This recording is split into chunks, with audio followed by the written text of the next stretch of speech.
Everybody, I hope you are doing well. Today we'll talk about how to fix or how to solve the problem of glitch on the application of Microsoft Teams. You will click on settings.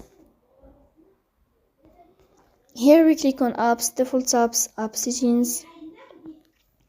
On above here you will search about Microsoft Teams and you will click in this page.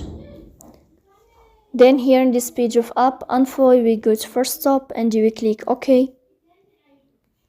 Here you will enter to storage. Then we click on clear cache.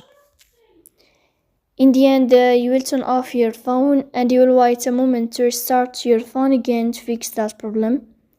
If it's not working with you, then you will update your app on Play Store.